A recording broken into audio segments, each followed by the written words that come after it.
Il y a des moments où le monde visible ne suffit plus, où les explications ordinaires glissent comme de l'eau sur une surface imperméable, où quelque chose en nous réclame autre chose, un langage différent, une compréhension qui ne passe pas par les mots habituels. Ces moments arrivent sans prévenir, au détour d'un rêve dont on ne parvient pas à se défaire, dans la répétition étrange d'une image qui revient, dans la sensation troublante que ce qui nous arrive n'est pas entièrement nouveau, qu'une forme ancienne se répète. On pourrait les ignorer, les ranger dans la catégorie des coïncidences, des bizarreries sans importance, mais parfois, quelqu'un choisit de ne pas détourner le regard, de rester face à ce qui émerge de l'intérieur, d'écouter ce qui parle sans voix. C'est une solitude particulière que celle-là, celle de l'attention portée à ce que personne d'autre ne voit, à ce qui ne se partage pas facilement, à ce qui échappe au langage commun. Une solitude habitée pourtant, traversée de présence, de figures, de forces qui ne viennent pas du dehors, mais qui semblent pourtant étrangères, comme si l'intérieur lui-même était peuplé, comme si la psyché contenait plus que ce que nous croyons être. L'enfant qui regardait ailleurs. Il y eut un enfant qui grandit dans le silence des choses, non pas le silence paisible, mais celui qui pèse, qui attend, qui contient quelque chose d'informulé. Cet enfant-là vécut dans une grande maison près d'un lac, en Suisse, à la fin du XIXe siècle. Les pièces étaient vastes, les couloirs longs, et l'enfant s'y déplaçait avec la conscience aiguë d'une présence invisible qui habitait les lieux. Son père était pasteur, homme de foi par fonction, mais peut-être pas par conviction intime. Sa mère, femme aux humeurs changeantes, portait en elle des zones d'ombre qu'elle ne dissimulait pas toujours. L'enfant sentait ces choses, sans les comprendre, il percevait les tensions, les non-dits, les silences chargés. Et très tôt, il découvrit qu'il existait en lui deux personnes. La première était l'enfant ordinaire, celui qui allait à l'école, qui jouait, qui obéissait. La seconde était plus ancienne, plus grave, comme un vieillard qui aurait toujours été là. Cette seconde personnalité ne parlait pas avec les mots de l'enfance. Elle observait, elle pesait, elle savait des choses que l'enfant n'aurait pas dû savoir. Parfois, l'enfant se réfugiait dans cette seconde présence, quand la première devenait trop vulnérable, trop exposée au monde. Il y avait aussi les rêves, des rêves qui n'étaient pas comme les autres, qui portaient un poids, une signification qui dépassait leur contenu apparent. Un rêve en particulier le marqua profondément, vers 3 ou 4 ans, un rêve de descente souterraine, de couloirs obscurs, de salles voûtées où trônait quelque chose d'imposant et de terrifiant. Il n'en parla à personne, comment aurait-il pu? Mais ce rêve resta en lui, comme une graine plantée qui germerait bien plus tard. L'enfant jouait aussi beaucoup seul, il construisait des mondes miniatures, des villages de pierre au bord du lac, des arrangements secrets que lui seul comprenait. Ces jeux n'étaient pas innocents, ils portaient une nécessité, une fonction qu'il ne comprenait pas. Encore, ils ordonnaient quelque chose en lui, ils donnaient forme à ce qui n'en avait pas. Et puis, il y avait la pierre. Dans le jardin se trouvait un rocher sur lequel il aimait s'asseoir. Parfois, une pensée étrange le traversait. Suis-je celui qui est assis sur la pierre, ou suis-je la pierre sur laquelle quelqu'un est assis? Cette confusion des limites, cette porosité entre soi et le monde, c'était déjà là, dès l'enfance. La cassure avec le monde ordinaire. En grandissant, l'enfant dut apprendre à composer avec le monde des autres, celui des conventions, des attentes, des rôles établis. L'école fut difficile, non par manque d'intelligence, mais par excès de distance. Il voyait trop clairement les jeux sociaux, les masques, les mensonges convenus. Il se sentait étranger, comme venu d'ailleurs, comme ne parlant pas tout à fait la même langue que les autres. À l'adolescence, cette distance devint crise. Il découvrit la philosophie, les grands questionnements métaphysiques, et cela l'apaisa un temps. Mais la religion de son père, celle des sermons dominicaux, celle des certitudes creuses, le révoltait. il voyait que son père récitait des formules auxquelles il ne croyait plus vraiment, que la foi était devenue habitude, que le mystère s'était vidé de sa substance. Et l'adolescent se dit, il doit y avoir autre chose, quelque chose de plus profond, de plus vivant, de plus vrai. Il se tourna vers les sciences, étudia la médecine à Bâle, avec l'idée vague que comprendre le corps permettrait peut-être de comprendre l'esprit. Oui, mais la médecine de l'époque était surtout matérialiste. Elle cherchait les causes physiques, les lésions organiques, les dysfonctionnements mécaniques. Cela ne suffisait pas. Cela n'expliquait pas pourquoi certaines personnes sombrent dans la folie, pourquoi l'esprit se fragmente, pourquoi des images obsédantes envahissent la conscience. Puis il découvrit un livre, un manuel de psychiatrie écrit par un certain Krafft Ebing. En lisant les descriptions de troubles mentaux, de délires, d'hallucinations, il sentit quelque chose s'allumer en lui. C'était là, dans ces zones obscures de l'esprit humain, dans ces régions où la raison vacille, que se trouvait ce qu'il cherchait. La psychiatrie était alors une discipline méprisée, considérée comme sans avenir, comme un cul-de-sac médical, mais pour lui, c'était le territoire de l'essentiel. Il choisit de se spécialiser en psychiatrie, contre l'avis de ses professeurs, contre l'attente générale, parce que c'était là que quelque chose l'appelait. Les années à Burgelsli. En 1900, il entra comme assistant à l'hôpital psychiatrique de Burgelsli, près de Zurich. Burgelsli était alors l'un des centres les plus avancés d'Europe en matière de psychiatrie, dirigé par Eugène Bleuler, un homme rigoureux qui cherchait à comprendre scientifiquement les maladies de l'esprit. Le jeune médecin s'y plongea avec une intensité totale. Il observait les patients, il écoutait leurs délires, il notait leurs associations verbales étranges. Mais contrairement à beaucoup de ses collègues, il ne voyait pas seulement des symptômes à classifier, il voyait des êtres humains traversés par des forces qu'il ne maîtrisait pas. Il développa une méthode qu'il appela les associations verbales. Il prononçait un mot. Le patient devait répondre immédiatement par le premier mot qui lui venait à l'esprit, simple en apparence, mais révélateur, car dans les hésitations, les blocages, les réponses inhabituelles se révélaient des zones sensibles, des complexes cachés, des tensions psychiques inconscientes. C'était comme sonder les profondeurs, comme lancer une sonde dans l'océan intérieur et observer ce qui remonte. Il remarqua quelque chose de troublant. Les patients psychotiques, ceux qu'on disait perdus dans la folie, employaient parfois des images, des symboles, des motifs qui ressemblaient étrangement à ceux qu'on trouve dans les mythologies anciennes, dans les contes de fées, dans les textes religieux archaïques. Des patients qui n'avaient jamais étudié la mythologie produisaient spontanément des visions de descentes aux enfers, de combats avec des dragons, de voyages initiatiques. Comment était-ce possible? Si ces images ne venaient pas de leur histoire personnelle, d'où venaient-elles? Y avait-il une sorte de réservoir commun, une mémoire collective, quelque chose de plus profond que l'individu? Cette question allait l'habiter pendant des décennies. Mais à Burgelsli, il se contentait encore d'observer, de noter, de s'interroger.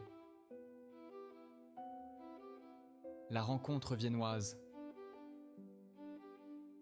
En 1906, il lut un livre qui le bouleversa, L'interprétation des rêves, écrit quelques années plus tôt par un médecin viennois encore peu connu en Suisse, Sigmund Freud. Freud proposait que les rêves n'étaient pas des productions aléatoires, des résidus sans sens, mais des messages codés de l'inconscient, que derrière les images oniriques se cachaient des désirs refoulés, des conflits non résolus, des vérités que la conscience refuse de voir.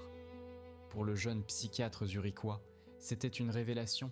Quelqu'un d'autre avait compris que l'intérieur de l'esprit humain était un territoire à explorer, que les symptômes parlaient, que le sens se cachait dans ce qui semblait insensé. Il écrivit à Freud, puis il le rencontra, à Vienne, en 1907. La rencontre fut intense. Ils parlèrent pendant 13 heures d'affilée, sans interruption, comme deux explorateurs qui découvrent qu'ils ont parcouru les mêmes territoires inconnus. Freud avait alors 50 ans, lui 32. Freud cherchait un successeur, quelqu'un qui pourrait porter plus loin sa découverte de l'inconscient. Et le jeune Suisse semblait être cet homme-là. Pendant plusieurs années, ils furent proches. Freud voyait en lui son fils spirituel, son dauphin, celui qui étendrait la psychanalyse au-delà de Vienne, qui la ferait accepter dans le monde scientifique international.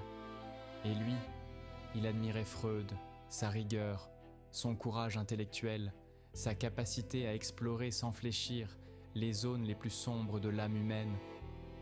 Mais une différence existait, invisible d'abord, puis de plus en plus sensible. Pour Freud, l'inconscient était essentiellement personnel, fait de désirs refoulés, de traumatismes oubliés, de pulsions sexuelles réprimées. Pour le Zurichois, il y avait autre chose, quelque chose de plus vaste, de plus ancien, de moins lié à l'histoire individuelle. Ces images mythologiques que produisaient ces patients psychotiques, d'où venaient-elles si ce n'était pas de leur vécu personnel ? Il commença à formuler l'hypothèse d'un inconscient qui dépasserait l'individu, une couche plus profonde, partagée, collective. Freud résista. Pour lui, cette idée était dangereuse, mystique, non scientifique. La psychanalyse devait rester dans le domaine du vérifiable, du personnel, du matériel. Les tensions grandirent. Lors d'un voyage en bateau vers les États-Unis en 1909, ils analysèrent mutuellement leurs rêves, mais Freud refusa d'aller jusqu'au bout. Il garda certaines zones de sa vie privée, secrètes, invoquant son autorité.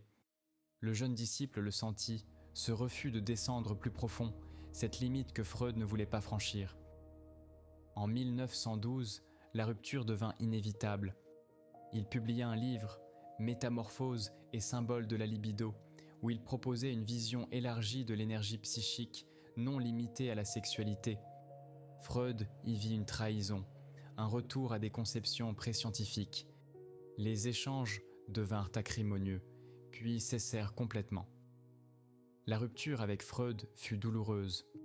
Perdre le père spirituel, se retrouver seul face au chemin, sans appui, sans reconnaissance, mais c'était peut-être nécessaire.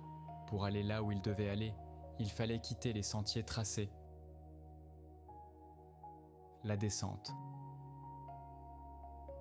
Après la rupture avec Freud, quelque chose se brisa en lui. Les années 1913 à 1919 furent les plus difficiles de sa vie, une période qu'il appellera plus tard sa confrontation avec l'inconscient. Ce ne fut pas une simple dépression, ce fut une descente voulue, choisie, même si terrifiante. Il sentait monter en lui des images, des visions, des forces qui menaçaient de le submerger, des rêves d'une intensité insoutenable, des fantasmes éveillés qui prenaient possession de sa conscience.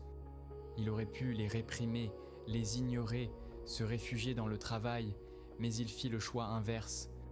Il décida de les laisser venir, de leur donner espace, de descendre avec elles. Il commença à pratiquer ce qu'il nomma l'imagination active. Il s'asseyait, fermait les yeux et laissait les images intérieures se déployer, sans les diriger, sans les juger, juste en étant présent.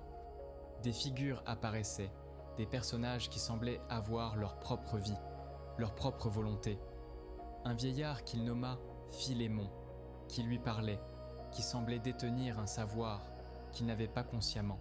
Une femme, Salomé, accompagnée d'un serpent, figure troublante, ambiguë. Ces figures n'étaient pas des inventions volontaires, elles surgissaient d'elles-mêmes, elles avaient leur autonomie. Il notait tout, il dessinait, il peignait.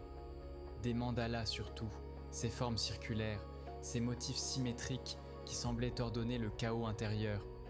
Chaque jour, il descendait plus profond, explorant des couches de psyché qu'aucun psychiatre n'avait osé explorer consciemment. Parfois, il avait peur de ne pas remonter, de se perdre dans ses profondeurs, de sombrer dans la psychose. Mais il tenait. Il savait qu'il devait traverser, que cette confrontation était nécessaire, que s'il voulait comprendre l'inconscient, il devait le vivre de l'intérieur, pas seulement l'observer chez les patients. Il devait devenir lui-même le territoire exploré. Pendant ces années, il mena une double vie. Le jour, il continuait à recevoir des patients, à diriger la clinique, à vivre en famille. La nuit, il descendait dans les abysses. Ses proches s'inquiétaient. Sa femme Emma le voyait s'éloigner, s'absorber dans des mondes qu'elle ne comprenait pas. Mais il ne pouvait pas renoncer. Quelque chose de plus grand que lui était en jeu. Progressivement, des motifs récurrents émergèrent de cette exploration. L'opposition entre lumière et ombre, entre conscient et inconscient, entre moi et l'autre en moi. L'idée qu'il existe en chaque être une totalité à atteindre, une complétude qui intègre les contraires, mais que cette totalité n'est pas donnée, qu'elle doit être conquise lentement, péniblement. L'intuition que l'inconscient n'est pas seulement personnel, qu'il contient des strates anciennes, communes à l'humanité, des images primordiales, des structures psychiques héritées. En 1919, il émergea de cette descente, transformé. Il avait traversé, il avait survécu, et il rapportait quelque chose, une carte des profondeurs, une compréhension nouvelle de ce qu'est l'âme humaine. L'ombre qui nous suit. Dans sa descente, il avait rencontré quelque chose de particulièrement troublant. Une partie de lui-même qu'il ne voulait pas voir, qu'il avait toujours rejetée, refoulée, niée. Cette partie portait tout ce qu'il jugeait inacceptable en lui, les impulsions violentes, les désirs honteux, les pensées mesquines, les faiblesses. Il la nomma l'ombre. L'ombre n'est pas le mal en soi, c'est simplement ce que nous refusons d'être, ce que nous cachons aux autres et à nous-mêmes. Elle contient certes des aspects destructeurs, mais aussi des potentialités créatrices que nous avons étouffées parce qu'elles ne correspondaient pas à l'image que nous voulions donner. Un homme qui se veut toujours gentil, toujours souriant, réprime sa colère légitime, et cette colère devient ombre. Une femme qui se veut toujours forte, toujours indépendante, nie sa vulnérabilité, et cette vulnérabilité devient ombre. L'ombre nous suit toujours. Plus nous tentons de la fuir, plus elle grandit, plus nous la nions, plus elle se manifeste de façon détournée dans les lapsus, dans les rêves, dans les projections sur autrui. Car ce que nous ne reconnaissons pas en nous, nous le voyons chez les autres, souvent avec répulsion. Ce que nous jugeons sévèrement chez autrui révèle souvent notre propre ombre non intégrée. Il comprit que devenir pleinement soi implique de reconnaître son ombre, de l'accepter, de dialoguer avec elle, non pas pour la laisser agir sans frein, mais pour l'intégrer consciemment, pour récupérer l'énergie qu'elle contient. C'est un travail difficile, humiliant parfois, car il oblige à admettre ce qu'on préférerait ignorer. Mais sans cela, pas de totalité possible, pas de complétude, seulement une façade brillante posée sur un gouffre obscur. Il observa aussi que les sociétés ont leur ombre collective. Ce que la culture refuse, ce que la morale condamne absolument, ce que la civilisation cherche à éradiquer, cela ne disparaît pas, cela s'accumule dans l'inconscient collectif, et périodiquement, cette ombre collective fait irruption dans les guerres, dans les génocides, dans les explosions de violences collectives apparemment inexplicables. Il vécut la Première Guerre mondiale comme la manifestation de cette ombre collective européenne, toute cette barbarie refoulée sous le vernis de la civilisation, qui explosait soudain, qui submergeait tout. Reconnaître l'ombre, la sienne et celle de sa culture, c'était pour lui un impératif éthique, car seul ce qui est reconnu peut être transformé, seul ce qui est conscient peut être maîtrisé. Ignorer l'ombre, c'est lui donner tout pouvoir. Les masques que nous portons. Il y avait aussi l'autre face, non pas ce que nous cachons, mais ce que nous montrons, le visage que nous présentons au monde. Il nomma cela la persona, du mot latin désignant le masque de théâtre. La persona est nécessaire. Elle permet de fonctionner socialement, de jouer nos rôles, de nous adapter aux situations. Le médecin porte sa persona professionnelle, l'enseignant la sienne, le parent également. Sans persona, nous serions constamment nus psychiquement, exposés, vulnérables. Mais la persona devient problématique quand nous nous identifions complètement à elle, quand nous croyons être notre rôle social, notre fonction, notre image publique, quand nous oublions qu'il existe quelque chose derrière le masque, alors nous devenons creux, mécaniques, nous jouons notre vie au lieu de la vivre. Il voyait cela souvent chez ses patients. Des hommes qui s'étaient identifiés à leur réussite professionnelle et qui s'effondraient à la retraite car, sans ce rôle, ils ne savaient plus qui ils étaient. Des femmes qui s'étaient fondues dans le rôle d'épouse et de mère et qui perdaient tout sens d'existence quand les enfants partaient. La persona avait dévoré la personne. Le travail psychologique implique donc un double mouvement. Reconnaître et intégrer l'ombre d'une part, se désidentifier de la persona d'autre part, descendre sous le masque social, retrouver ce qui est authentique, ce qui vibre vraiment en nous au-delà des rôles, mais sans pour autant rejeter complètement la persona, car nous en avons besoin pour vivre en société. L'équilibre est délicat entre l'adaptation sociale et la fidélité à soi. Il nota aussi que la persona tend à être l'inverse de l'ombre. Si notre persona est celle de quelqu'un de toujours calme et maître de soi, notre ombre contiendra probablement des émotions explosives refoulées. Si notre persona est celle de la force et de l'indépendance, notre ombre portera les besoins de dépendance et de vulnérabilité niés. Persona et ombre sont comme les deux faces d'une même pièce. Ce que nous montrons détermine en partie ce que nous cachons. Devenir soi-même, c'est trouver un équilibre vivant entre ces polarités, ni s'identifier à la persona, ni être submergé par l'ombre, mais habiter consciemment l'espace entre les deux, en contact avec la totalité de ce que nous sommes. L'autre en soi. Dans ses explorations, il découvrit quelque chose d'encore plus troublant. Il existe en chaque homme une dimension féminine inconsciente qu'il nomma l'anima, et en chaque femme une dimension masculine inconsciente qu'il nomma l'animus. L'anima chez l'homme n'est pas simplement un concept abstrait, c'est une présence intérieure, souvent ressentie comme une figure féminine dans les rêves, dans les fantasmes, dans les projections amoureuses.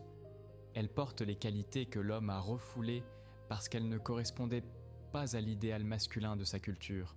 La sensibilité, la réceptivité, l'émotion, la vulnérabilité, l'intuition. Mais elle contient aussi des aspects plus sombres, la capriciosité, la manipulation affective, l'humeur changeante.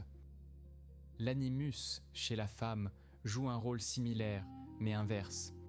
Il porte les qualités considérées comme masculines que la femme a dû réprimer, l'assertivité, la logique, l'esprit de décision, l'indépendance, mais aussi potentiellement la rigidité, le dogmatisme, la dureté.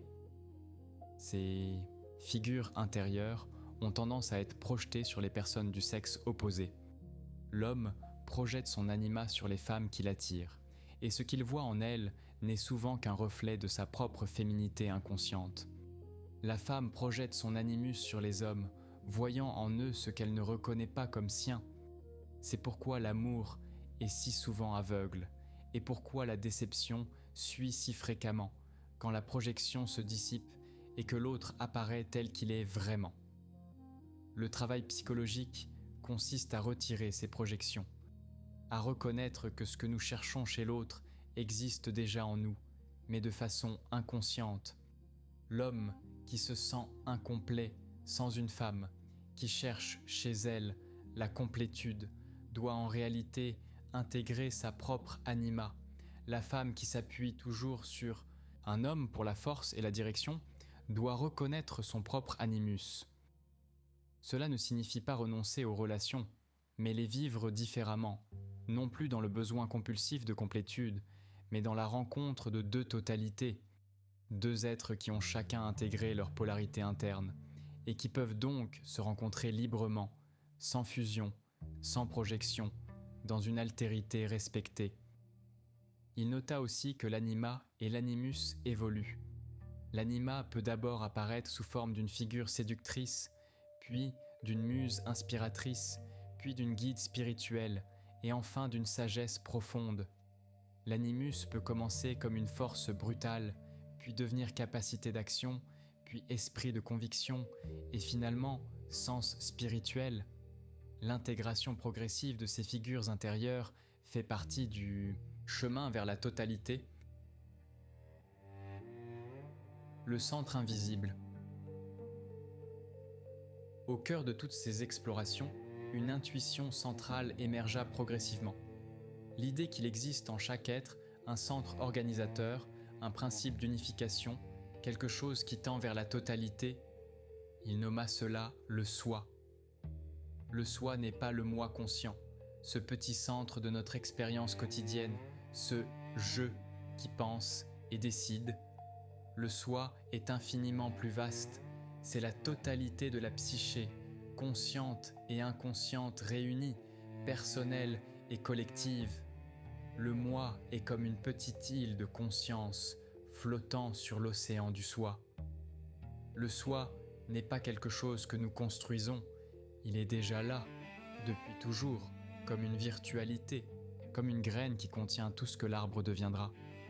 Mais cette totalité doit être actualisée, réalisée, amenée à la conscience. Et ce processus, il le nomma individuation. L'individuation n'est pas l'individualisme. Ce n'est pas se couper des autres, affirmer son ego, cultiver sa différence pour la différence. C'est au contraire devenir vraiment soi-même, réaliser sa nature propre, sa vocation unique, tout en restant relié au collectif.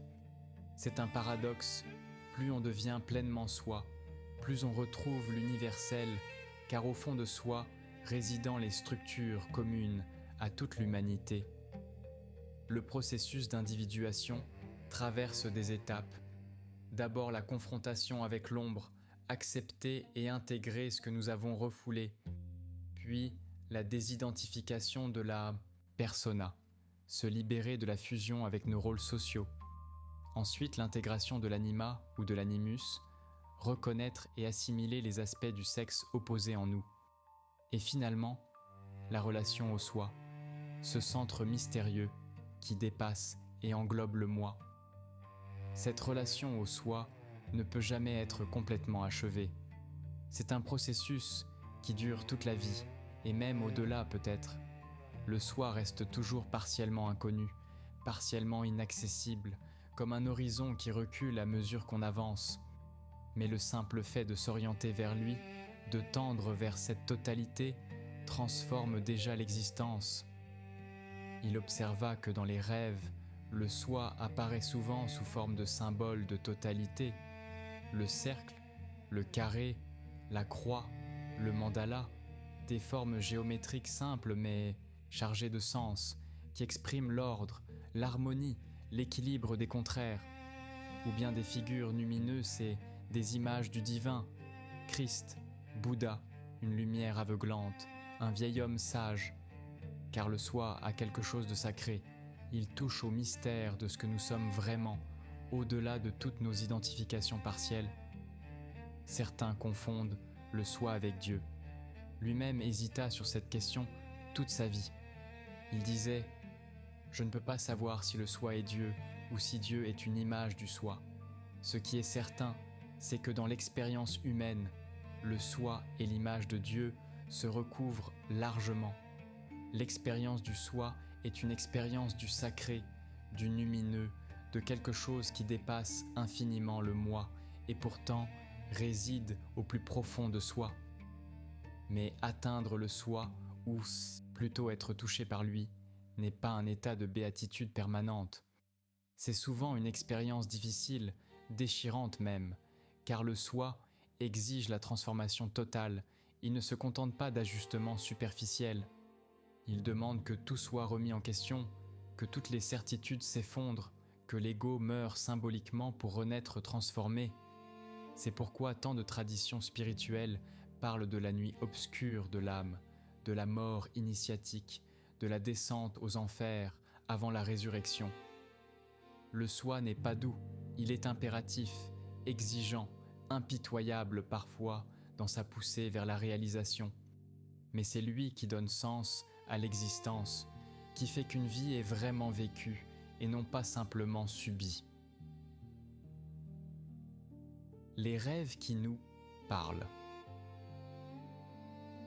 Toute sa vie, il accorda aux rêves une attention centrale. Non pas comme Freud qui y voyait surtout des désirs refoulés déguisés, mais comme des messages de l'inconscient, des tentatives de communication, des régulations psychiques. Pour lui, le rêve compense la conscience. Si durant la journée nous sommes trop rationnels, trop dans le contrôle, le rêve nous ramène des images émotionnelles, irrationnelles. Si nous sommes trop identifiés à notre persona social, le rêve nous confronte à notre ombre. Si nous ignorons un conflit intérieur, le rêve le met en scène. Le rêve rééquilibre, il maintient l'homéostasie psychique. Mais parfois les rêves vont plus loin. Certains rêves ne viennent pas de l'inconscient, personnel, mais de cette couche plus profonde, l'inconscient collectif. Ces rêves ont une qualité particulière, une intensité, une luminosité, un caractère lumineux. Ils contiennent des symboles archaïques, des motifs mythologiques, des images qu'on retrouve dans toutes les cultures. Il appelait ces motifs universels des archétypes. L'archétype de la mère, source de vie, nourricière, mais aussi dévorante, l'archétype du héros, celui qui part en quête, affronte le dragon, libère la princesse, l'archétype du vieux sage, guide spirituel, porteur de connaissances, l'archétype de l'ombre, le double obscur, l'ennemi intérieur. Ces archétypes ne sont pas des images précises, ce sont plutôt des structures, des potentialités, des schémas qui se remplissent trop de contenu selon la culture et l'individu. Quand un rêve porte un archétype, il touche quelque chose de profondément humain, de transhistorique. Le rêveur sent que ce n'est pas seulement son histoire personnelle qui est en jeu, mais quelque chose de plus vaste, une dimension mythique de l'existence. Ces rêves marquent souvent des moments cruciaux, des passages, des transformations profondes. Il développa une méthode d'interprétation des rêves qui différait de celle de Freud. Plutôt que de chercher systématiquement le désir caché derrière le symbole, il amplifiait le symbole. Il cherchait où cette image apparaît, dans les mythes, dans les contes, dans les traditions religieuses. Quelle est sa résonance universelle? Quel archétype elle touche? Puis il revenait au contexte personnel du rêveur, à sa situation de vie, pour voir comment cet archétype se manifeste dans son cas particulier. Il insistait aussi sur l'importance des séries de rêves. Un rêve isolé peut être ambigu, difficile à interpréter, mais quand on suit les rêves sur plusieurs semaines, plusieurs mois, des thèmes récurrents émergent, des motifs se développent, une direction se dessine. Les rêves forment comme une narration continue de l'inconscient, un fil conducteur qui traverse la vie. Il notait ses propres rêves depuis des décennies. Certains l'avaient averti de danger, d'autres lui avaient dit montrer la voie dans des moments de confusion. Il apprenait à leur faire confiance, non pas aveuglément, mais comme on écoute un conseiller sage qui parle une langue symbolique. Les rêves ne donnent pas de réponses toutes faites, ils posent des questions, ils ouvrent des perspectives, ils révèlent ce que la conscience ne veut pas voir. Vers la fin de sa vie, il fit un rêve qui le marqua profondément. Il se trouvait dans un temple circulaire. Au centre brûlait un feu. Un yogi était assis en méditation et en s'approchant, il réalisa que le yogi avait son propre visage. Il comprit alors, c'est moi qui rêve le yogi, ou c'est le yogi qui me rêve, qui est réel, celui qui rêve ou celui qui est rêvé.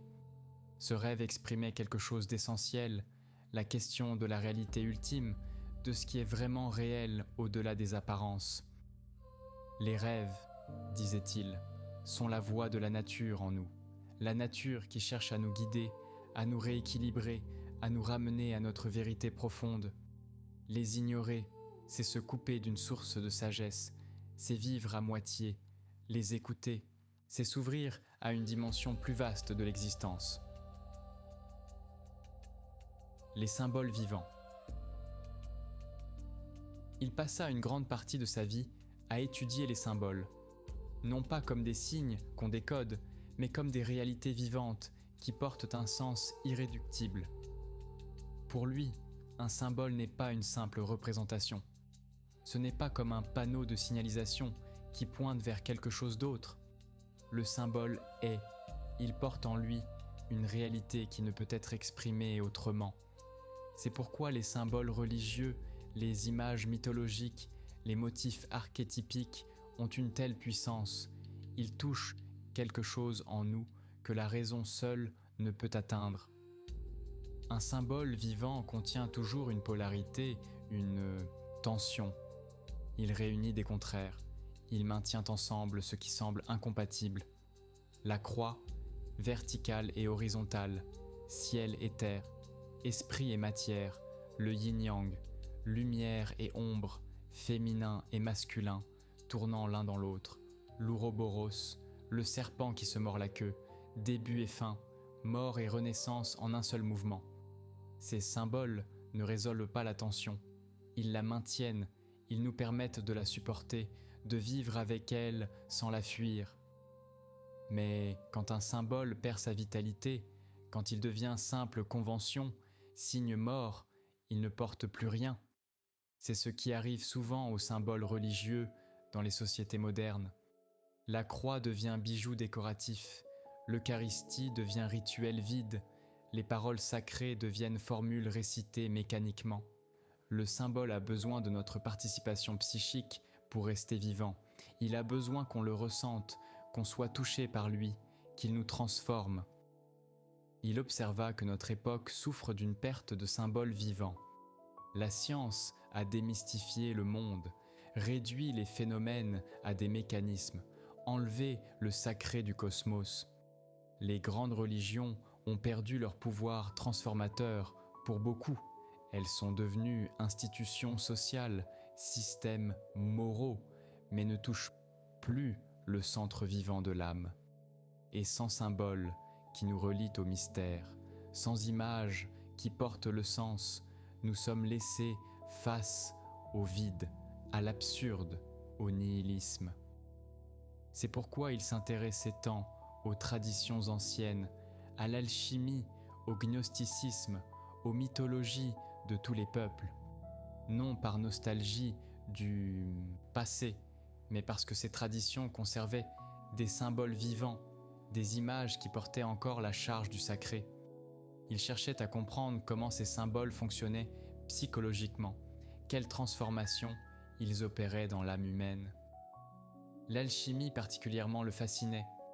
Officiellement, les alchimistes cherchaient à transformer le plomb en or, à créer la pierre philosophale, à fabriquer l'élixir d'immortalité. Mais il comprit que ce langage hermétique décrivait en réalité un processus psychique. Le plomb, c'est la matière brute de la psyché, l'inconscience, la lourdeur. L'or, c'est la conscience réalisée, la totalité, le soi. Le travail alchimique, avec ses différentes étapes, calcination, dissolution, séparation, conjonction, reflète les phases du processus d'individuation. Les alchimistes travaillaient dans leur laboratoire, avec des substances réelles, mais simultanément, sans toujours le savoir consciemment. Ils projetaient sur la matière leur propre transformation intérieure. Ils observaient dans le creuset ce qui se passait en eux-mêmes. La matière devenait miroir de l'âme. Et quand ils parlaient du mariage du roi et de la reine, de l'union du soufre et du mercure, ils décrivaient symboliquement l'union des contraires en soi, le masculin et le féminin, le conscient et l'inconscient, se rejoignant pour créer une nouvelle totalité. Il passa des années à étudier les textes alchimiques, à déchiffrer leurs symboles obscurs, et il y trouva une carte du processus psychique, une description minutieuse des étapes de la transformation intérieure. Une sagesse qui avait été préservée sous forme symbolique parce qu'elle ne pouvait être exprimée directement, parce que chaque génération doit la redécouvrir pour elle-même. Les symboles vivants, disait-il, sont indispensables à la santé psychique. Sans eux, nous sommes coupés de nos racines, de notre profondeur, de notre dimension spirituelle. Et une société qui perd ses symboles vivants devient malade. Elle cherche des compensations dans l'idéologie, dans les addictions, dans la violence. Retrouver des symboles vivants ou les créer, c'est une tâche essentielle de notre temps. La synchronicité. Vers le milieu de sa vie, il commença à observer des phénomènes étranges, des coïncidences significatives, des correspondances qui ne pouvaient s'expliquer par la causalité habituelle. Un patient lui racontait un rêve où apparaissait un scarabée doré, et au moment précis où il prononçait ces mots, un insecte frappait à la fenêtre du cabinet, un scarabée, chose rarissime dans cette région. Une femme lui parlait de son père décédé, et à cet instant, la photographie du père tombait du mur sans raison apparente. Il pensait intensément à un ami qu'il n'avait pas vu depuis des années, et quelques heures plus tard, recevait une lettre de cet ami. Ces événements étaient trop nombreux, trop chargés de sens, pour être dus au seul hasard. Il y avait là quelque chose qui défiait la vision mécaniste du monde, quelque chose qui suggérait que des liens existent au-delà de la causalité ordinaire. Il nomma ce phénomène synchronicité. La synchronicité est la coïncidence temporelle de deux ou plusieurs événements sans lien causal, mais portant un sens identique ou similaire. Ce n'est pas la cause et l'effet, c'est une correspondance, une résonance, comme si deux événements participaient d'un même champ de sens, d'un même pattern invisible. Pour lui, la synchronicité révélait une dimension acausale de la réalité. La science moderne explique le monde par des chaînes causales, ceci cause cela, qui cause autre chose, mais la synchronicité suggère qu'il existe aussi un ordre non causal, un ordre de sens, où les choses se répondent non parce que l'une cause l'autre, mais parce qu'elles sont reliées par une affinité secrète. Il collabora avec le physicien Wolfgang Pauli pour explorer ces idées. Pauli lui-même avait vécu de nombreuses synchronicités, notamment autour d'équipements de laboratoire qui tombaient en panne inexplicablement en sa présence. Ensemble, ils explorèrent l'hypothèse d'un ordre sous-jacent, d'un fond commun à la psyché et à la matière, qu'ils appelèrent l'unus mundus, le monde un.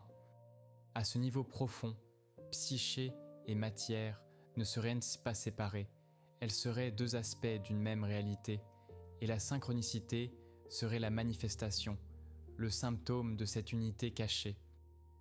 Les critiques scientifiques rejetèrent largement ces idées. Ils y voyaient de la pensée magique, du mysticisme déguisé, un retour à la superstition. Comment prouver la synchronicité? Comment la mesurer? Comment la reproduire expérimentalement? Mais lui répondait que toute expérience humaine significative ne se laisse pas réduire à la mesure quantitative, que le sens, la signification, échappe par nature à la méthode scientifique standard. Pour lui, la synchronicité avait une fonction psychologique importante. Elle apparaît souvent dans les moments de transition, de transformation, de crise, comme si l'inconscient, pour souligner l'importance d'un moment, pour attirer l'attention sur quelque chose d'essentiel, créait une correspondance dans le monde extérieur. La synchronicité est un pont entre intérieur et extérieur. Elle relativise la séparation entre psyché et monde. Il nota aussi que les cultures traditionnelles avaient toujours reconnu ce phénomène. Le Yiqing chinois, cet oracle millénaire, fonctionne précisément sur le principe de synchronicité. On lance des pièces ou des bâtonnets, on obtient un hexagramme et cet hexagramme reflète mystérieusement la situation intérieure du consultant. Non parce que les pièces causent montrent quelque chose, mais parce qu'à ce moment précis, le pattern des pièces et le pattern de la situation psychique participent d'un même ordre. De même, l'astrologie traditionnelle ne dit pas que les planètes causent notre caractère, mais qu'il existe une correspondance, une analogie entre les configurations célestes au moment de la naissance et la structure psychique qui émerge. Il ne défendait pas l'astrologie populaire des horoscopes de journaux, mais il pensait que l'astrologie symbolique portait une sagesse sur les patterns, sur les cycles, sur les correspondances universelles. La synchronicité reste un mystère qu'on ne peut pas vraiment résoudre, seulement constater, vivre, méditer. Mais reconnaître sa réalité, c'est s'ouvrir à une vision du monde moins rigide, moins mécanique. C'est accepter que l'univers porte du sens, que notre vie intérieure et le monde extérieur ne sont pas des domaines totalement séparés, qu'une trame secrète les relie, qu'un ordre invisible les traverse. Et cette reconnaissance change quelque chose. Elle nous rend attentifs, réceptifs aux signes, aux correspondances. Elle fait de la vie non plus un enchaînement mécanique d'événements, mais un texte symbolique à déchiffrer, un dialogue mystérieux entre intérieur et extérieur. La seconde moitié de la vie. Il observa que la vie humaine se divise en deux grandes phases, et que les tâches psychologiques de ces deux phases sont radicalement différentes. La première moitié de la vie, jusqu'à environ 40 ans, est consacrée à l'établissement dans le monde. Il faut construire un moi fort, développer ses capacités, trouver sa place sociale, bâtir une carrière, fonder une famille. L'énergie est tournée vers l'extérieur, vers la conquête, vers l'expansion. C'est le temps de l'ambition, de la réalisation, de l'affirmation de soi. Et c'est nécessaire, on ne peut pas sauter cette étape. On doit d'abord s'ancrer dans la réalité concrète avant de pouvoir explorer les profondeurs.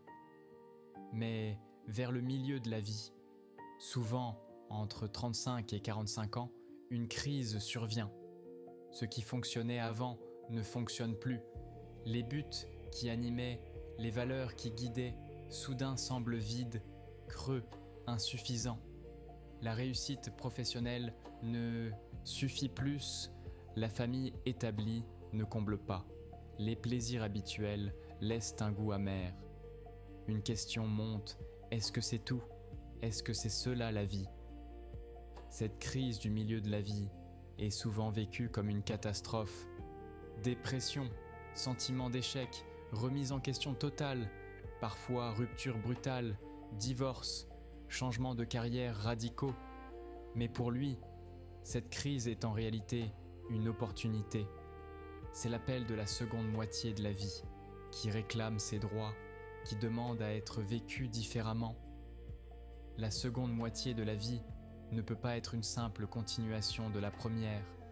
L'énergie doit se tourner vers l'intérieur, vers la profondeur, vers le sens. Il ne s'agit plus de conquérir le monde extérieur, mais d'explorer le monde intérieur. Plus d'accumuler, mais de comprendre ce qu'on a vécu. Plus de construire une persona sociale, mais de devenir authentiquement soi-même. C'est le temps de l'individuation proprement dite, le temps de confronter son ombre, d'intégrer les aspects de soi qu'on a refoulés, le temps de se réconcilier avec les parts oubliées, négligées, rejetées, le temps aussi de se préparer à la mort, non pas morbidement, mais en donnant sens à sa vie, en faisant le bilan, en tissant les fils. Il remarqua que beaucoup de ses patients de la seconde moitié de la vie souffraient de problèmes qu'on pourrait appeler spirituels, perte de sens, sentiment de vide, angoisse existentielle. Ces problèmes ne peuvent être résolus par des ajustements sociaux ou des thérapies centrées sur l'adaptation. Ils réclament une transformation profonde, une ouverture à la dimension spirituelle de l'existence. Il disait « Parmi tous mes patients de la seconde moitié de la vie, il n'y en a pas un dont le problème ne soit au fond religieux. » Par religieux, il n'entendait pas nécessairement l'adhésion à une religion instituée. Il entendait la relation au sacré, au mystère, à ce qui dépasse l'ego, à ce qui donne sens ultime. Cette dimension peut être vécue dans une religion traditionnelle, mais aussi dans la contemplation de la nature, dans la création artistique, dans la quête philosophique, dans la méditation. L'essentiel est qu'il y ait une ouverture, une relation vivante avec quelque chose qui transcende le moi. La seconde moitié de la vie est aussi le temps de la récolte. On récolte ce qu'on a semé. On comprend, enfin, pourquoi certaines choses sont arrivées. On voit les patterns de sa vie. On découvre le fil conducteur. Des événements qui semblaient absurdes ou cruels révèlent rétrospectivement leur nécessité, leur place dans l'ensemble. On devient capable de dire oui à sa vie telle qu'elle a été, avec ses joies et ses souffrances, ses réussites et ses échecs, parce qu'on voit qu'elle formait un tout, un chemin unique, le sien. Et vers la fin, si le travail a été fait, peut venir une sorte de paix. Non pas l'absence de problème, mais une acceptation profonde, une réconciliation avec soi-même et avec la vie, une capacité à lâcher prise, à faire confiance au processus, à s'abandonner à ce qui vient, même la mort. Car celui qui a trouvé son soi, qui s'est relié à cette dimension transpersonnelle, ne voit plus la mort comme une annihilation absolue, mais comme un passage, une transformation, un retour à la source. Les voyages vers l'Orient. Il sentait que la tradition occidentale, malgré toute sa richesse, avait perdu quelque chose, une connaissance de l'intériorité, une sagesse de la transformation psychique qui existait peut-être encore ailleurs. Il se tourna vers l'Orient, non pas pour rejeter l'Occident, non pas pour devenir bouddhiste ou hindou, mais pour apprendre, pour retrouver ce qui avait été oublié. Il étudia le yoga, le bouddhisme zen, le taoïsme, le tantrisme. Il découvrit que ces traditions possédaient des cartes détaillées de la psyché, des techniques millénaires de transformation intérieure, une compréhension profonde du processus que lui-même cherchait à cartographier. Le mandala, par exemple, qu'il avait découvert intuitivement pendant sa descente, était un outil central dans le bouddhisme tibétain. Les moines passaient des jours à créer des mandalas de sable coloré, des motifs géométriques complexes représentant l'univers et la psyché. Puis, une fois achevés, ils les détruisaient, enseignant ainsi l'impermanence, le non-attachement. Mais le processus de création lui-même était transformateur. Il ordonnait l'esprit, il créait un centre, il intégrait les contraires. Il voyagea en Inde, rencontra des yogis, des sages, visita des temples. Il fut frappé par la vitalité spirituelle qu'il percevait là-bas, cette dimension sacrée qui imprégnait la vie quotidienne, qui n'était pas séparée dans une sphère à part, mais il vit aussi les dangers de l'approche orientale pour l'occidental. L'Orient avait développé des techniques puissantes pour dissoudre l'ego, pour transcender l'individuel, pour atteindre l'unité mystique. Mais l'occidental, qui avait passé des siècles à construire un ego fort, une individualité affirmée, une conscience rationnelle, ne pouvait pas simplement adopter ces méthodes. Dissoudre l'ego avant de l'avoir pleinement développé, c'était risquer la psychose, la fragmentation, la perte de soi. L'occidental devait trouver sa propre voie, intégrer les sagesses orientales, mais sans renier sa spécificité, sans regresser vers un état indifférencié. Le yoga disait « Tu n'es pas ton corps, tu n'es pas tes pensées, tu n'es pas tes émotions, tu es la conscience pure qui observe tout cela. » Et c'était une vérité profonde. Mais lui insistait, avant de transcender l'ego, il faut l'avoir construit. Avant de dissoudre les identifications, il faut s'être individualisé. L'Occident devait passer par l'individuation, le renforcement du moi, la différenciation, avant de pouvoir légitimement viser la transcendance. Il étudia aussi le livre des transformations chinois, le Yi King. Ce texte ancien qui servait d'oracle, mais qui était aussi une profonde philosophie de la transformation, du changement, de l'équilibre dynamique des forces opposées. Il écrivit une introduction pour la traduction occidentale, défendant l'idée que le Yi King fonctionnait selon le principe de synchronicité, que consulter l'oracle, c'était entrer en résonance avec le moment présent, lire dans le hasard apparent le pattern invisible de la situation. Il s'intéressa au taoïsme, à cette sagesse du non-agir, du wu-wei, du suivre le cours naturel des choses. Le Tao ne peut être nommé, le Tao qui peut être dit n'est pas le vrai Tao. Cette reconnaissance de l'ineffable, de ce qui échappe au langage et à la conceptualisation, résonnait profondément avec sa propre expérience du soi. Le soi comme le Tao est une réalité vivante qui ne se laisse pas saisir, seulement pressentir, approcher, vivre. Mais malgré tout son intérêt pour l'Orient, il restait profondément occidental. Il croyait à la valeur de l'individu, à l'importance de la conscience, à la nécessité de l'intégration psychologique.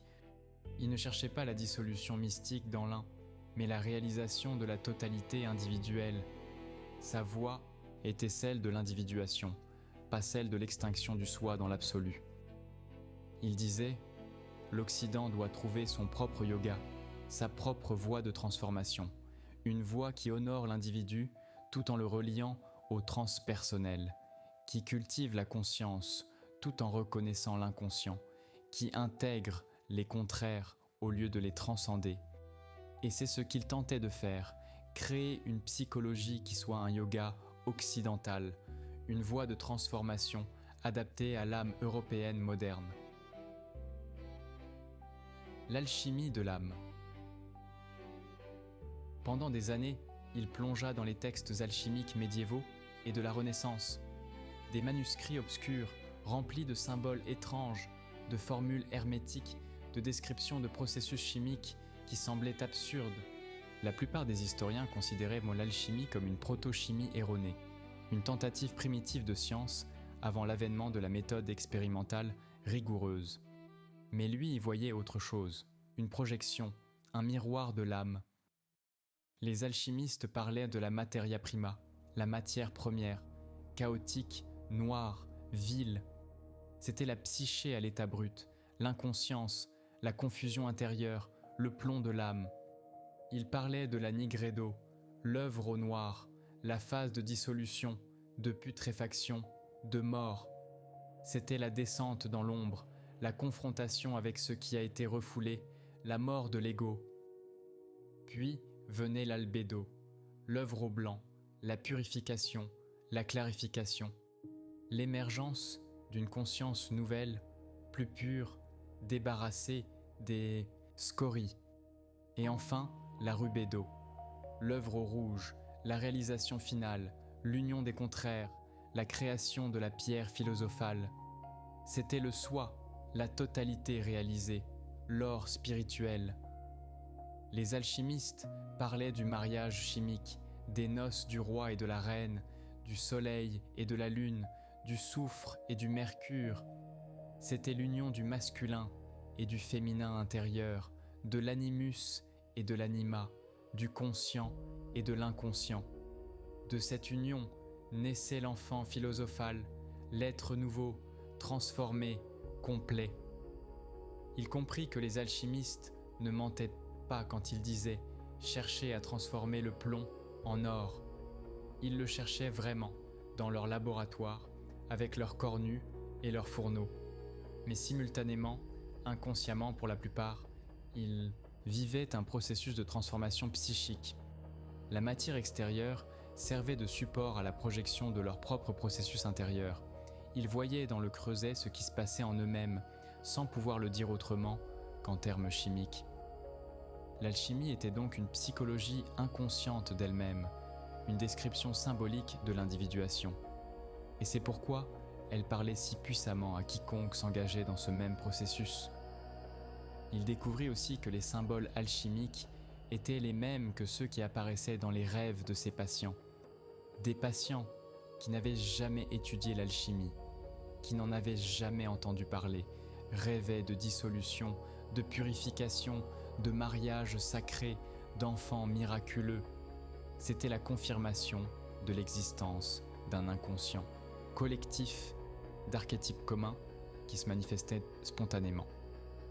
Les étapes alchimiques correspondaient aux étapes du processus thérapeutique qu'il observait.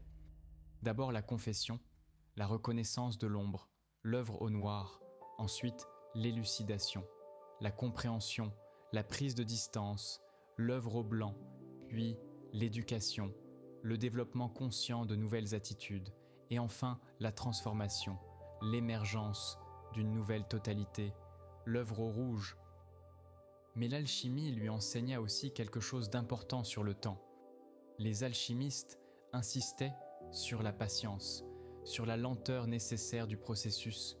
Ils disaient « hâte-toi lentement, festina lente ».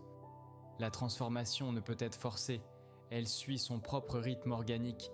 Vouloir accélérer artificiellement le processus, c'est le détruire. De même en psychologie, l'individuation demande du temps, des années, parfois toute une vie. On ne peut pas sauter les étapes, on ne peut pas forcer la maturation. Les alchimistes parlaient aussi de l'importance de l'attention, de la présence constante à l'œuvre. Il fallait surveiller le feu, ajuster la chaleur, observer les changements, être totalement engagé dans le processus. De même, le travail psychologique demande une attention soutenue, une présence à soi-même, une conscience vigilante de ce qui se passe intérieurement. Et surtout, les alchimistes reconnaissaient que l'œuvre ne peut être accomplie par la seule volonté humaine.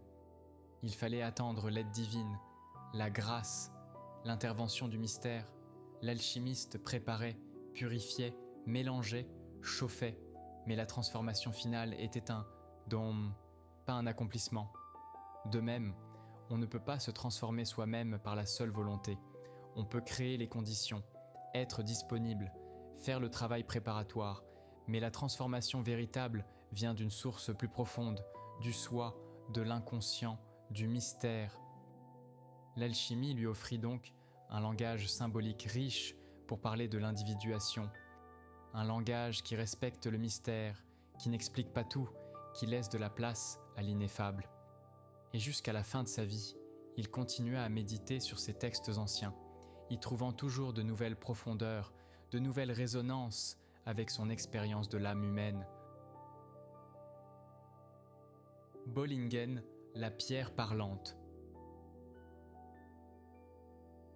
En 1923, il commença à construire une tour au bord du lac de Zurich, à Bollingen. Ce ne serait pas une maison ordinaire, mais quelque chose de différent, quelque chose qui exprimerait son être profond. Il la construisit de ses propres mains, taillant la pierre, assemblant les murs. Le travail manuel lui était essentiel, il le reliait à la terre, à la matière, à la réalité concrète.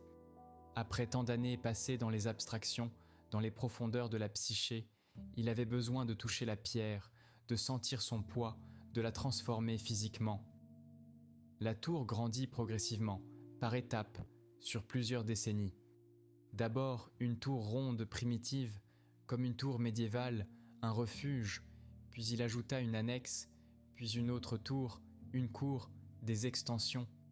Chaque ajout correspondait à une phase de sa vie, à un développement intérieur. La tour devenait l'expression extérieure de son processus d'individuation. À Bollingen, il vivait simplement, sans électricité, sans eau courante au début. Il puisait l'eau au lac, cuisinait au feu de bois, allumait des lampes à pétrole le soir. Cette simplicité était voulue, elle le ramenait à l'essentiel, elle créait une distance avec le monde moderne, elle ouvrait un espace pour l'intériorité. Il sculptait aussi la pierre. Il grava des symboles, des inscriptions, des images qui montaient de l'inconscient. Sur un grand bloc de pierre carrée, il sculpta des faces, des yeux, des sentences latines, des motifs alchimiques. Cette pierre devint pour lui une sorte de livre de pierre, un mandala tridimensionnel, un témoin silencieux de son voyage intérieur. À Bollingen, il était seul, souvent pendant des semaines. Sa famille venait parfois, mais la tour était avant tout son refuge personnel, son sanctuaire. Là, il pouvait être complètement lui-même, sans rôle social, sans persona, juste présent à ce qui émergeait. Il méditait, il dessinait, il écrivait, il cuisinait, il travaillait la terre. Le temps prenait une qualité différente, plus lent, plus profond, moins linéaire. C'était comme vivre dans un autre temps, un temps mythique, hors de l'histoire. Il écrivit plus tard, à Bollingen, « Je suis dans ma vérité la plus propre, dans mon mythe le plus propre. » La tour était son mandala vivant, son témoin de pierre de ce qu'il était devenu. Chaque pierre posée, chaque symbole sculpté, chaque ajout architectural, c'était une affirmation. Je suis ceci, j'ai atteint cela, je continue à devenir. Vers la fin de sa vie, quand la tour fut complète, il ressentit une étrange complétude. L'œuvre extérieure reflétait l'œuvre intérieure. Les deux s'étaient accomplis parallèlement. Et il comprit que Bollingen n'était pas seulement une construction. C'était un rituel, un acte sacré, une prière en pierre. Beaucoup de visiteurs qui venaient à Bollingen sentaient quelque chose de particulier. Une présence, une atmosphère, un calme chargé de sens. Le lieu portait la marque de celui qui l'avait créé. Il respirait son esprit. Il continuait à enseigner silencieusement même en son absence. Bollingen témoigne de quelque chose d'important, de cette nécessité de l'œuvre extérieure. Le travail intérieur, la descente dans les profondeurs, l'exploration de l'inconscient, c'est essentiel, mais cela doit s'incarner, prendre forme dans le monde, s'exprimer concrètement. Sinon, il reste désincarné, flottant, sans ancrage. Construire, sculpter, peindre, écrire, jardiner, cuisiner, peu importe la forme, mais quelque chose doit être fait, créé, offert au monde. Et quand l'œuvre extérieure est alignée avec l'œuvre intérieure, quand elle en est l'expression authentique, alors elle porte une force, une présence qui dépasse son créateur. Elle devient un symbole vivant, elle parle à d'autres, elle transmet quelque chose d'indicible. Le poids de l'héritage. En vieillissant, il contempla ce qu'il laissait derrière lui. Des livres, des théories, des concepts, une méthode thérapeutique, des disciples, une influence considérable. Mais il se méfiait de son propre héritage. Il craignait qu'on en fasse un système rigide, une doctrine, une église. Il répétait souvent « Je suis heureux de ne pas être gingien », car être gingien, ce serait se figer dans une identité, adhérer à un système, croire avoir trouvé la vérité définitive. Or, tout son enseignement allait dans le sens contraire, vers l'ouverture, vers le questionnement continu, vers la reconnaissance que le mystère reste toujours mystère. Il voyait déjà de son vivant certains disciples qui rigidifiaient sa pensée, qui en faisaient des dogmes, qui se disputaient sur l'interprétation correcte. Cela le peinait, mais il savait que c'était inévitable, que toute transmission est de trahison, que chaque génération doit recréer la vérité pour elle-même. Il insistait, « Ce que j'ai découvert n'est pas une vérité absolue, c'est ce qui s'est révélé à moi, dans mon cheminement, avec mes patients. D'autres trouveront autre chose, verront différemment, et c'est bien ainsi. L'important n'est pas de répéter mes formules, mais de faire sa propre expérience, de descendre dans ses propres profondeurs, de trouver sa propre vérité. » Il savait que certains concepts seraient mal compris, détournés, simplifiés. L'archétype réduit à des catégories fixes, le soi confondu avec l'ego gonflé, l'ombre utilisée pour justifier l'acting out, la synchronicité devenue superstition. Mais il ne pouvait pas tout contrôler. Il devait lâcher prise, faire confiance au processus vivant de transmission. Ce qui l'inquiétait le plus peut-être, c'était la tentation de faire de la psychologie, des profondeurs, une religion de substitution. Beaucoup de ses patients, beaucoup de ses lecteurs avaient perdu la foi traditionnelle, cherchaient en quelque chose qui puisse donner sens à leur vie. Et la psychologie jungienne offrait un système symbolique riche, une cosmologie de l'âme, des rituels thérapeutiques. Mais transformer la psychologie en religion, c'était la trahir, c'était oublier que la psychologie est un outil de compréhension, pas une source de salut. Il disait « Je suis un empiriste, je pars de l'expérience, de ce qui se manifeste dans la psyché. Je ne sais pas ce qu'est Dieu en soi, je connais seulement l'image de Dieu dans la psyché humaine, l'archétype du soi. Cette distinction était fondamentale. Je ne fais pas de métaphysique, je décris des phénomènes psychologiques.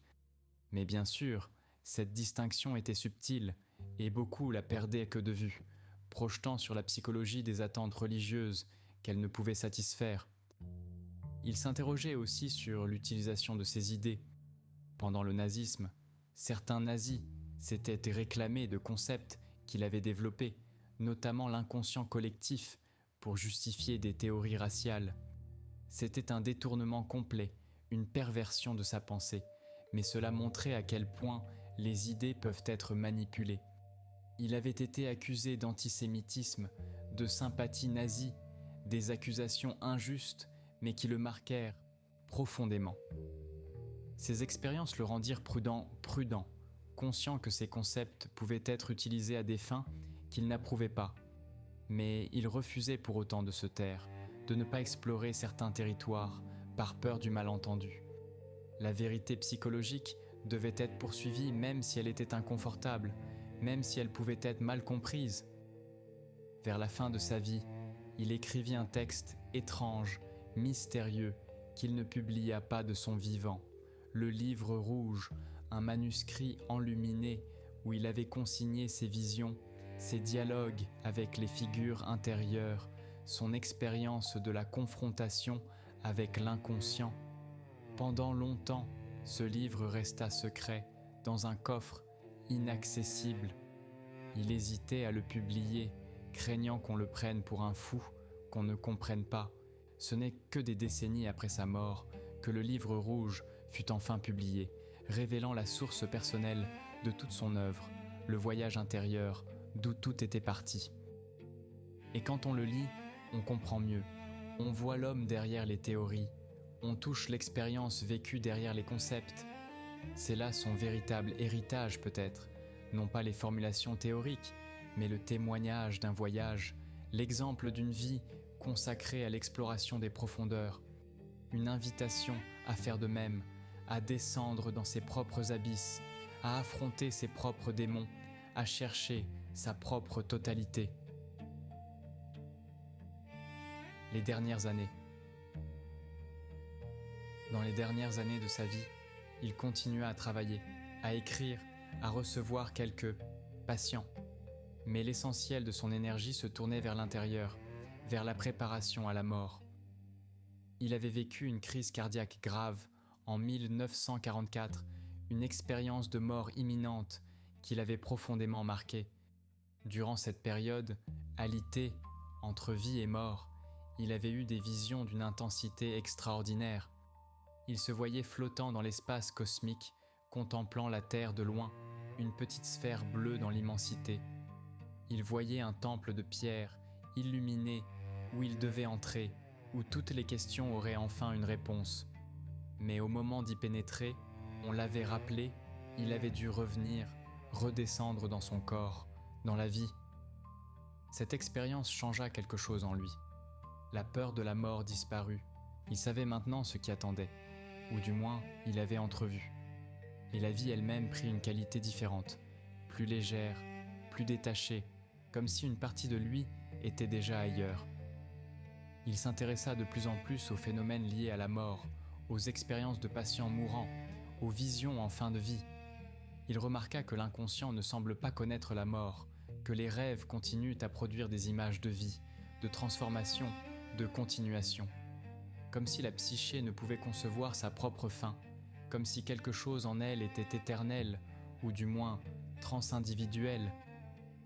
Il écrivit « La vie psychique ne s'arrête pas avec la mort du corps, ou du moins nous n'avons aucune raison empirique de le penser. » Il ne prétendait pas prouver la survie de l'âme, mais il notait que tout, dans la psyché, suggère une continuation, une transformation plutôt qu'une annihilation. Et si le soi est transpersonnel, s'il appartient à une dimension qui dépasse l'individu, alors la mort de l'ego n'est peut-être pas la fin absolue. Dans ces dernières années, il passa de plus en plus de temps à Bollingen. Là, dans la simplicité, dans le silence, il méditait sur sa vie, sur ce qu'elle avait signifié. Il sentait qu'il avait accompli sa tâche, qu'il avait suivi son démon intérieur, qu'il avait été fidèle à sa vocation. Il n'avait pas toutes les réponses. Il laissait derrière lui plus de questions que de certitudes, mais c'était bien ainsi. Il disait « Au bout du compte, nous ne savons presque rien. Tout ce que nous pouvons faire, c'est observer, écouter, rester ouvert au mystère. La psyché est un océan insondable. Nous ne voyons que les vagues à la surface. Nous ne connaîtrons jamais vraiment les profondeurs. Mais cette humilité même, cette reconnaissance de notre ignorance fondamentale, c'est peut-être la vraie sagesse. » Il mourut le 6 juin 1961 à Küsnacht, près de Zurich, dans sa maison. Il avait 85 ans, une longue vie, une vie pleine, une vie consacrée à l'exploration de l'invisible. On rapporte que juste avant sa mort, un grand orage éclata. La foudre frappa un arbre dans son jardin, le déchirant du haut en bas. Une synchronicité finale peut-être, la nature marquant le départ d'un homme qui avait passé sa vie à explorer les correspondances secrètes entre psyché et cosmos. Ce qu'il laissait derrière lui était immense et en même temps fragile. Des livres qui devaient être lus non comme des manuels, mais comme des invitations au voyage, des concepts qui devaient être vécus non comme des dogmes, mais comme des outils d'exploration, une méthode qui devait être adaptée, transformée, réinventée par chaque génération. Mais surtout, un exemple, celui d'une vie vécue en profondeur, d'une existence consacrée à la quête de sens, d'un homme qui avait osé descendre dans les abysses et en était remonté porteur de lumière. L'héritage invisible. Qu'est-ce qui reste d'une vie consacrée à l'invisible ? Des théories qui continuent d'être débattues, des livres qui continuent d'être lus, une influence qui s'est diffusée dans la culture, mais peut-être surtout une manière de regarder. Il a appris à l'Occident moderne à regarder vers l'intérieur avec un nouveau sérieux, à prendre au sérieux les rêves, les symboles, les images intérieures, à reconnaître que l'invisible n'est pas moins réel que le visible, que la psyché a une profondeur, une structure, une sagesse propre.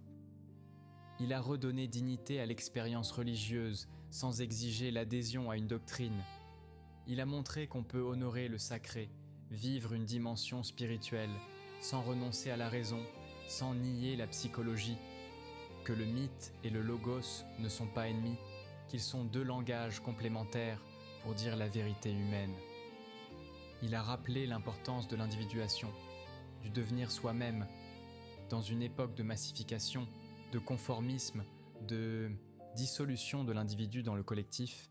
Il a affirmé la valeur unique de chaque être, mais sans tomber dans l'individualisme égoïste, car devenir pleinement soi, c'est justement retrouver en soi l'universel, se relier au transpersonnel. Il a enseigné l'importance d'intégrer l'ombre, d'accepter nos parts obscures. Dans une culture qui nie le mal, qui ne veut voir que le positif, qui projette l'ombre sur les autres, cet enseignement reste crucial. Reconnaître qu'il y a du sombre en chacun, ce n'est pas du pessimisme, c'est de l'honnêteté, et c'est le seul chemin vers une vraie transformation. Il a exploré la dimension féminine de la psyché, l'anima, à une époque où la psychanalyse était largement masculine. Il a reconnu que chaque être porte en lui les deux polarités, masculin et féminin, et que la complétude vient de leur intégration. Même si ses formulations sur le féminin restent parfois marquées par son époque, par des stéréotypes qu'on peut questionner, la direction était juste. Il a introduit l'idée d'un inconscient collectif, de structures psychiques partagées.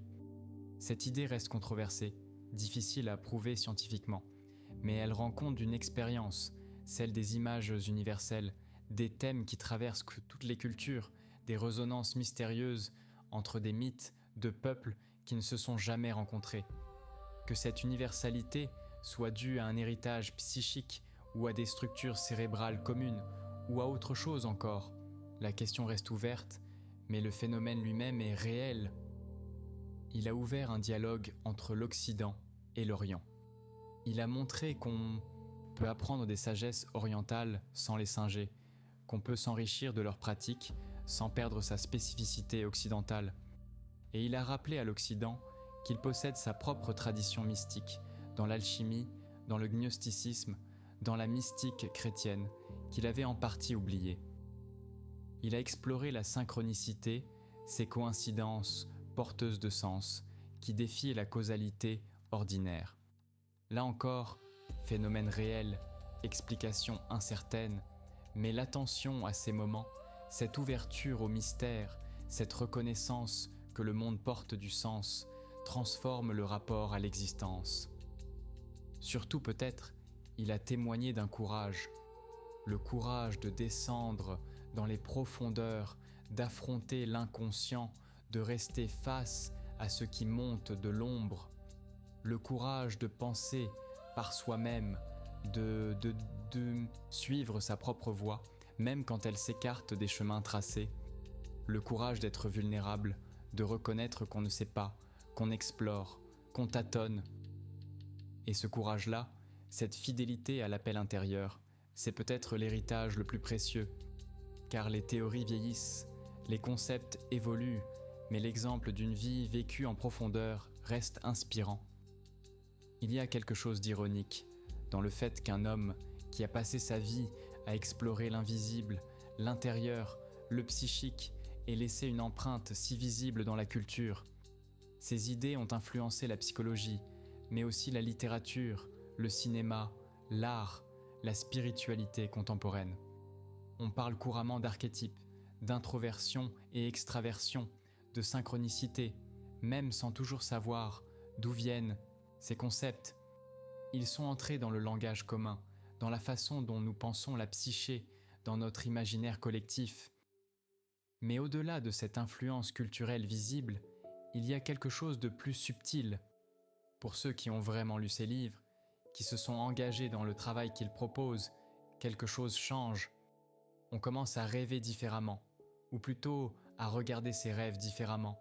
On devient attentif aux symboles, aux patterns, aux répétitions. On reconnaît en soi des figures, des voix, des forces qu'on n'avait pas remarquées. On apprend à dialoguer avec soi-même, non pas dans le sens d'un monologue mental, mais comme une vraie conversation entre le moi conscient et les instances plus profondes de la psyché. On découvre qu'on est multiple, qu'on contient des contradictions, et qu'au lieu de chercher à les résoudre, on peut les maintenir, les laisser se parler, créer de la tension créatrice. Surtout, on comprend que la vie a un sens, même quand on ne sait pas lequel, que les événements, même les plus douloureux, font partie d'un processus, d'un chemin, d'une transformation, que notre tâche n'est pas de contrôler, de maîtriser, de réussir selon des critères externes, mais de devenir qui nous sommes vraiment, de réaliser notre totalité unique, de suivre notre fil conducteur intérieur. Et cette conviction-là, cette orientation vers l'individuation, donne une direction, un but, une profondeur à l'existence. Elle transforme les crises en opportunités, les symptômes en messages, les détours en nécessités. Elle fait de la vie non plus une succession d'événements, aléatoires, mais un voyage initiatique, une quête de sens, un processus d'accomplissement. La question qui demeure. Mais une question reste, peut-être la plus importante. Avait-il raison ? L'inconscient collectif existe-t-il vraiment ? Ou est-ce une projection, une construction théorique sans fondement ? Le soi est-il une réalité psychique ou une hypostase, un concept qu'on prend pour une chose ? L'individuation est-elle un processus universel ou une aspiration particulière à une certaine culture, à une certaine époque ? Ces questions n'ont pas de réponse définitive. La science empirique peut difficilement trancher, car nous parlons de phénomènes subjectifs, d'expériences intérieures, de vécus qui échappent à la mesure quantitative. La philosophie peut débattre, comparer, critiquer, mais sans pouvoir conclure de façon certaine. Ce qui est certain, c'est que ces descriptions résonnent pour beaucoup, qu'elles rendent compte d'expériences réelles, qu'elles aident à comprendre, à donner sens, à s'orienter, qu'elles fonctionnent dans le sens pragmatique, qu'elles produisent des effets, qu'elles transforment ceux qui s'y engagent. Peut-être qu'au fond, la question de la vérité absolue de ces théories importe moins que leur fécondité. Un symbole n'est pas vrai ou faux au sens scientifique, il est vivant ou mort, il parle ou il ne parle pas. De même, une carte psychologique n'est pas vraie comme une carte géographique, elle n'est pas une représentation objective d'un territoire préexistant. Elle est plutôt un outil, un instrument d'orientation qui peut être plus ou moins utile, plus ou moins éclairant selon les circonstances et les personnes. Ce qui compte, c'est qu'elles permettent de naviguer, de comprendre, de transformer. Et de ce point de vue, son œuvre a fait ses preuves. Elle a aidé d'innombrables personnes. Elle continue d'ouvrir des chemins. Mais il y a aussi les limites, les angles morts, les points aveugles. Sa psychologie reste marquée par son époque, par sa culture, par sa position sociale. Homme blanc, européen du début du XXe siècle, certaines de ses vues sur les races, sur les peuples dits primitifs, sont aujourd'hui inacceptables. Sa compréhension du féminin, même si plus nuancée que celle de Freud, reste parfois prisonnière de stéréotypes patriarcaux. Sa fascination pour certaines traditions, l'alchimie, le gnosticisme, peut sembler excessive, romantique, déconnectée de la réalité historique de ces mouvements. Et puis il y a le risque, toujours présent, de psychologiser tout, de ramener tout à la psyché, de perdre le contact avec la réalité sociale, politique, matérielle. Si tout est symbole, si tout est projection, si tout renvoie à un processus intérieur, ne risque-t-on pas de s'enfermer dans une bulle solipsiste, de se détourner des problèmes concrets du monde ? Cette critique a souvent été faite, et elle n'est pas sans fondement. Il faut donc lire avec discernement, prendre ce qui est vivant, laisser ce qui est mort, adapter, critiquer, dépasser, ne pas faire de lui une autorité indiscutable, mais le traiter comme il aurait voulu être traité, comme un compagnon de route, un explorateur qui a tracé certains chemins mais pas tous. Et surtout, ne pas oublier que ce qui compte n'est pas d'être gengien, mais de faire sa propre expérience, de descendre dans ses propres profondeurs, d'écouter ses propres rêves, de dialoguer avec ses propres figures intérieures, de trouver son propre chemin vers la totalité qui ne sera jamais exactement celui qu'il a décrit, parce que chaque chemin est unique. La vérité psychologique n'est pas une vérité d'école, ce n'est pas quelque chose qu'on apprend dans les livres, c'est quelque chose qu'on vit, qu'on découvre, qu'on crée en le vivant. Les concepts peuvent guider, mais ils ne remplacent jamais l'expérience directe. Alors peut-être que la vraie question n'est pas « avait-il raison ?», mais plutôt « que nous dit-il ? Que nous montre-t-il ? Vers où nous invite-t-il ? Et sommes-nous prêts à suivre, à notre manière, dans notre contexte, avec nos moyens, cet appel vers les profondeurs, vers la totalité, vers le soi ? Le silence qui reste. Au bout du compte, après toutes les théories, après tous les concepts, après tous les livres, il reste un silence. Le silence de ce qui ne peut être dit, de ce qui échappe au langage, de ce qui ne se laisse saisir par aucun système. Il le savait, il l'a répété souvent, nous ne savons presque rien. La psyché reste un mystère, le soi demeure inconnaissable, l'inconscient par définition nous échappe. Nous pouvons observer, noter, décrire, mais nous ne pénétrons jamais vraiment. Nous restons toujours à la surface d'un océan insondable. Cette humilité, cette reconnaissance de la limite, c'est peut-être ce qu'il y a de plus précieux dans son enseignement. Pas l'arrogance du savoir, mais la sagesse du non-savoir. Pas la prétention d'avoir résolu l'énigme, mais l'honnêteté d'admettre qu'elle demeure. Et c'est là, dans cet espace de mystère reconnu, que quelque chose peut se passer. Quand on renonce à tout comprendre, quand on accepte de ne pas savoir, quand on se tient face à l'inconnu sans chercher à le réduire, alors parfois, rarement, quelque chose se révèle, une image, une intuition, un sens qui ne vient pas de la raison mais d'ailleurs. Il a vécu cela, ces moments où l'inconscient parle, où une figure intérieure se manifeste, où une synchronicité ouvre une brèche, et il a essayé de créer les conditions pour que d'autres puissent le vivre aussi, non pas en donnant des recettes, mais en montrant une attitude, une disponibilité, une écoute, l'imagination active, l'attention aux rêves, le dialogue avec les symboles. Tout cela n'est pas technique au sens mécanique. C'est plutôt une qualité de présence, une manière d'être, une ouverture au mystère qui habite en nous. Et cette ouverture ne peut être enseignée directement, elle se transmet comme se transmet une flamme de personne à personne dans la rencontre vivante. C'est pourquoi ces écrits ne suffisent jamais, ils pointent vers quelque chose, mais ce quelque chose doit être vécu pour être compris. Il y a aussi le silence de ce qu'il n'a pas dit, de ce qu'il n'a pas pu dire, de ce qui reste à découvrir. Son œuvre n'est pas achevée, elle ne pouvait l'être, car l'exploration de la psyché humaine n'aura jamais de fin. Chaque génération doit reprendre le travail avec de nouveaux outils, de nouvelles questions, de nouvelles urgences. Notre époque, face au numérique, à l'intelligence artificielle, au bouleversement climatique, à la crise du sens généralisée, qu'aurait-il dit? Comment aurait-il pensé ces nouveaux défis? Nous ne le saurons jamais, mais nous pouvons continuer dans son esprit, explorer ces nouveaux territoires avec la même ouverture, le même courage, la même humilité. Et puis il y a le silence de l'intimité, de ce qui se passe dans le secret de chaque âme.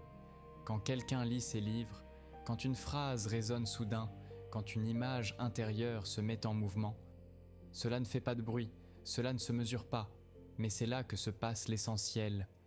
Dans ce dialogue silencieux entre un lecteur et des mots, entre une âme en quête et une pensée qui éclaire, c'est là que son œuvre vit vraiment, non pas dans les institutions qui portent son nom, non pas dans les congrès où on disserte sur ses concepts, mais dans le cœur de celui qui, seul face à son rêve, face à sa crise, face à son mystère, trouve dans ses pages quelque chose qui parle, qui éclaire, qui accompagne.